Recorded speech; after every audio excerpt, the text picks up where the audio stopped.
अस्सलाम वालेकुम दोस्तों।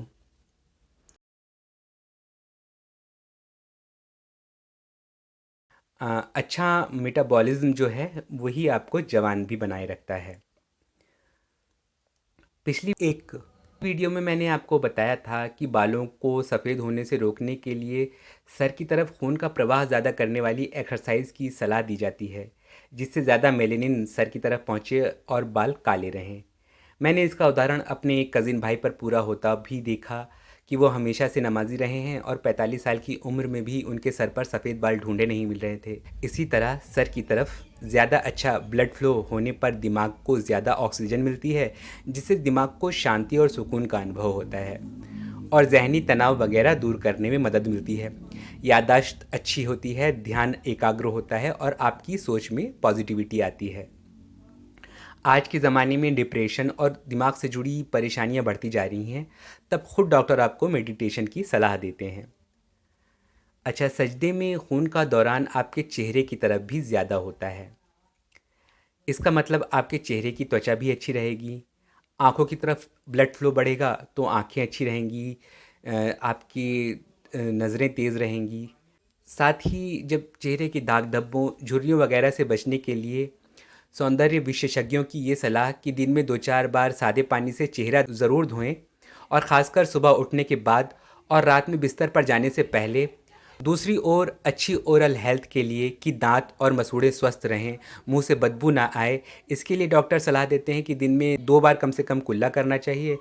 तो इन बातों से मुझे ध्यान आया वज़ू का, जिसमें हम दिन में 5 बार सादे पानी से अपना मुंह धोते हैं, 5 बार सादे पानी से कुल्ले करते हैं।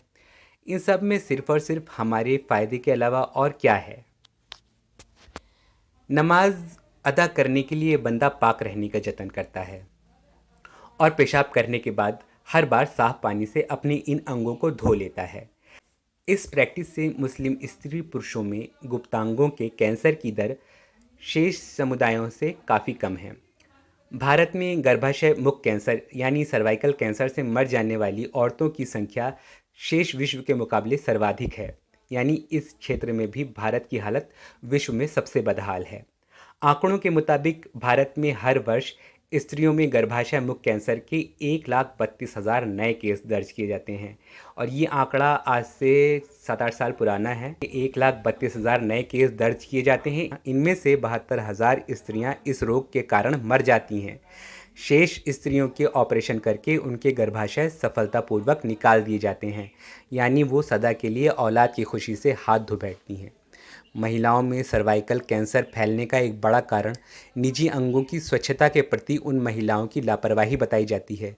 तमाम चिकित्सा विशेषज्ञों का कहना है कि दूसरे देशों के मुकाबले भारत की महिलाओं में वैजाइनल वाश का चलन ना के बराबर है।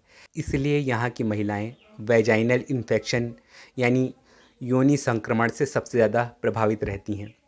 सन 2012 में कैंसर मोर्टेलिटी इन इंडिया नाम से एक सर्वे किया गया था और इस सर्वे में पाया गया कि भारत में हिंदू महिलाओं के मुकाबले मुस्लिम महिलाओं में सर्वाइकल कैंसर के केस बेहद कम पाए गए। सर्वे में जम्मू कश्मीर और असम, जहां मुस्लिम आबादी बहुसंख्यक यानी 75% और 40% है, वहाँ पे महिलाओं के सर्वाइकल कैंसर के रुझान का अध्ययन करने पर ये पता चला कि इन क्षेत्रों में सर्वाइकल कैंसर के मामले राष्ट्रीय औसत के चौथाई से भी कहीं कम हैं।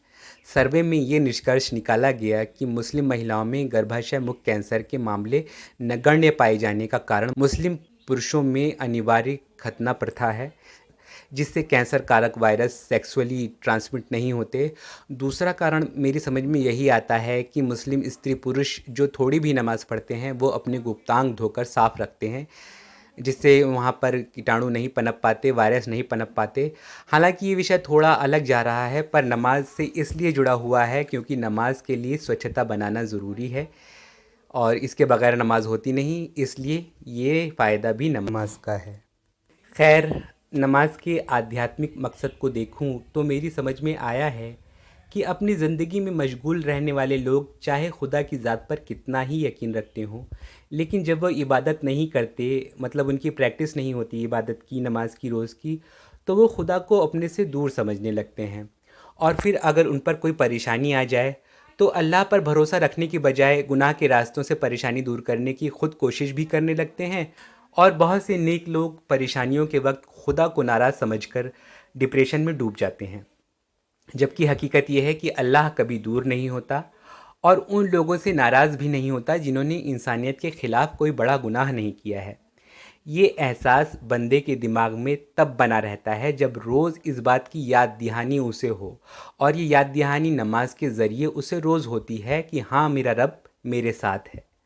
और जब रब साथ है तो हर परेशानी से वो मुझे आराम से निकाल लेगा। मुझे कोई गलत राह नहीं चुननी है, बस सही राह से इस परेशानी से निकलने की कोशिश करना है। तो नमाज इस्लाम के सबसे महत्वपूर्ण स्तंभ तौहीद यानी एक अल्लाह पर पूरे यकीन को हमेशा मजबूत बनाए रखने के लिए फ़र्ज़ की गई है। और तौहीद का एहसास जितना मजबूत रहता है, बंदा उतना ही पॉजिटिव सोचने वाला भी बना रहता है। साथ ही जिस्म की कितनी ही बीमारियों से वो बचा रहता है, इसका उसे अंदाज़ा भी नहीं होता। बहुत से दोस्त मुझसे कहते हैं कि अल्लाह ने नमाज फ़र्ज़ की है इसलिए हम पढ़ते हैं, इसको बीमारियों का इलाज समझ कर ना पढ़ो, अपनी ड्यूटी समझ कर पढ़ो। मेरा उनसे कहना है कि बेशक नमाज हमारी ड्यूटी ही है, लेकिन ये बात भी आप अपने जहन में रखें कि इस नमाज से सारा का सारा जिस्मानी और रूहानी फ़ायदा हमारी अपनी ज़ात को होने वाला है। अल्लाह तो निस्पृह बेनियाज है, उसे हमसे किसी चीज़ की ज़रूरत है ही नहीं। उसने हमको जो ड्यूटी दी उसमें हमारे ही लिए अनगिनत फ़ायदे रखे हैं। जब आप ये बातें अपने जहन में रखेंगे तो आप अल्लाह के और ज़्यादा शुक्रगुज़ार हो जाएंगे। तो नमाज सिर्फ़ और सिर्फ हमारे फ़ायदे की चीज़ है, और अपने फ़ायदे की चीज़ को नज़रअंदाज करना किसी भी तरह हमारे हक़ में बेहतर नहीं है। हमारा ये फ़र्ज़ है कि हम अल्लाह का ये बेशकीमत तोहफ़ा ख़ुद भी अपनाएं और अपने छोटे और बड़ों को भी नमाज के ये फ़ायदे बताएं, और बताएं कि इनको अपनाओ तो तुम्हारी ही ज़िंदगी का भला होगा। तुम अल्लाह को कुछ नहीं दोगे, अल्लाह तुम्हें बहुत कुछ देगा। ये जानकारी आपको अच्छी लगी हो तो दूसरों तक भी पहुंचाएं, और इस गुनाहगार इंसान को अपनी दुआओं में ज़रूर याद रखिए। मुझे आपकी दुआओं की बहुत ज़्यादा ज़रूरत है। मेरी दुआओं में आप सब शामिल हैं। शुक्रिया, जज़ाकल्लाह खैर।